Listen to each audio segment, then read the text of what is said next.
رزق کا پاک ہونا یہ بہت ضروری ہے۔ اس طرح نظر کی پاکیزگی، اگر نظر پاک نہیں ہے تو عبادت کی لذتیں ہی نصیب نہیں ہو سکتی، عبادت کا سرور ہی نہیں آ سکتا۔ نماز پڑھنے کا ایک حظ ہے، لطف ہے، وہ لطف نصیب ہی نہیں ہو سکتا۔ بندہ اللہ کے حضور پیش ہو رہا ہو تو واپسی جب آئے تو اس کے اوپر ایک کیفیت ہونی چاہیے، ایک باطن میں سرشاری ہونی چاہیے۔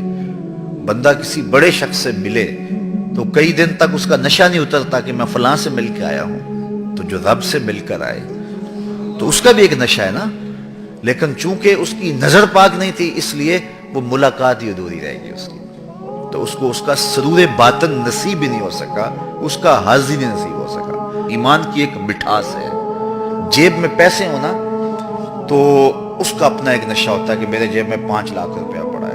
وہ آج کل وہ بچے ہیں اس عمر میں، اگر مہنگا موبائل ہو ہاتھ کے اندر تو اس کا ایک نشہ ہوتا ہے میرے ہاتھ میں اتنی قیمت کا موبائل ہے۔ تو جیب میں پیسے ہوں تو اس کا ایک نشہ ہوتا ہے، ہاتھ میں قیمتی موبائل ہو تو اس کی ایک کیفیت ہوتی ہے، تو سینے میں ایمان ہو تو اس کا ایک نشہ نہیں ہوگا، اس کی ایک کیفیت، اس کی ایک مہک، اس کی ایک خوشبو مشام ہستی کو معطر کرتی رہے گی، اور اس کو ایک احساس ہوگا کہ مجھے اتنی بڑی دولت دی گئی۔ لیکن وہ کیوں نصیب نہیں ہوتی؟ اس لیے کہ یہ 3 چیزیں نصیب نہیں ہوگی۔ تو جب اللہ اس کے رسول کو ہر شے سے زیادہ محبوب نہیں جانیں گے، جو اپنے لیے پسند کرتے ہیں وہ اپنے مومن بھائی کے لیے پسند نہیں کریں گے، اور تیسرا کفر کی طرف پلٹنا اتنا مشکل ہوگا کہ آگ میں جانا آسان ہوگا لیکن کفر کی طرف جانا مشکل ہوگا۔ جب تک یہ 3 چیزیں نہ ہوں تو فرمایا ایمان کی حلاوت، ایمان کی مٹھاس نصیب ہی نہیں ہوتی ہے۔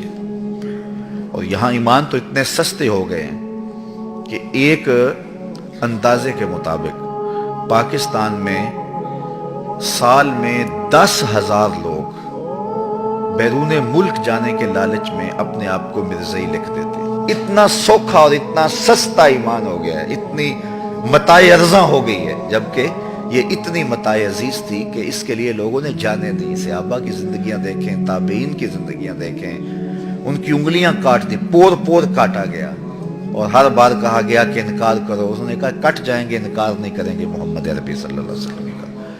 اور چند ٹگوں کے لیے، اچھا کھاتا پیتا شخص ہوتا ہے لیکن مزید دولت کی فراوانی کے لیے وہ اپنے آپ کو مرزائی لکھ دیتا ہے۔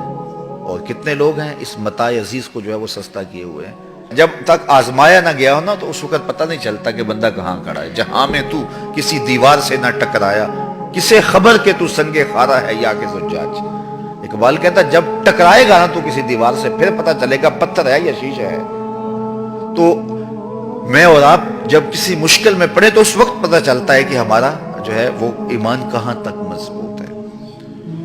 وہ ایک خاتون تھی جس کا ذکر اقبال نے کیا ہے، تو اس کو انہوں نے اٹھا کر کے ایک اندھے کنویں کے کنارے کھڑا کیا، اور کھڑا کر کے اس کے سامنے سانپوں اور بچھوؤں کے ٹوکرے اس کنویں کے اندر پھینکے، اور پھینک کر کے کہا کہ اب تجھے بھی اس میں پھینکنا ہے۔ یہ اندھا اور ویران کنواں ہے، اس کے اندر بہت سارے بچھو اور سانپ پہلے ہی موجود تھے، لیکن ہم نے تیرے سامنے اس لیے پھینکے ہیں کہ تمہیں یقین ہو جائے کہ اس کے اندر کتنے سانپ گئے ہیں، تیرے سامنے کتنے بچھو ڈالے گئے ہیں۔ اب یا اپنے مذہب سے، اپنے دین سے منحرف ہو جا، ورنہ دھکا دے دیں گے تجھے اس کے اندر۔ تو اس نے کہا مجھے 1 رات سوچنے کے لیے دے دو۔ تو اس کو 1 رات سوچنے کے لیے دی گئی، اور صبح جب اس کو اٹھا کے دوبارہ اس کنویں کے کنارے پہ لایا گیا تو اس کو کہا بتا، اس نے کہا پھینک دو۔ اس نے کہا تو رات سوچا نہیں تھا؟ کہا میں سوچنے کے لیے رات اس لیے نہیں مانگی تھی، میں نے رات اس لیے مانگی تھی کہ میں جو ہے وہ اپنے اندر کو مضبوط کر لوں کہ جب میں اس کے اندر جاؤں گی تو سانپ میرے بدن سے چمٹ جائیں گے، بچھو میری بوٹیاں نوچیں گے، اور سانپ مجھے چاروں طرف سے گھیر لیں گے، تو کہیں ایسا نہیں ہو کہ میں اندر جا کے کہیں منحرف ہو جاؤں، تو میں اپنے آپ کو مضبوط کرتی رہوں کہ جس نظریے پہ میں ہوں وہاں جا کے جو ہے میں اس نظریے پہ قائم رہتی ہوں یا نہیں قائم رہتی ہوں۔ تو میں اور آپ ذرا تصور میں اپنے آپ کو کسی ایسے اندھے کنویں کے کنارے پہ کھڑا کریں جس میں سانپ پھینکے گئے ہیں، اور پھر ہمیں کہا جائے تو ہم کس جگہ پہ کھڑے ہیں۔ اگر ہم سب کچھ گوارا کریں گے اور ایمان سے منحرف نہیں ہو سکتے پھر مبارک ہو، اور اگر کمزوری محسوس کرتے ہیں تو پھر ضرور اپنے اندر تقویت پیدا کرنے کی کوشش کریں۔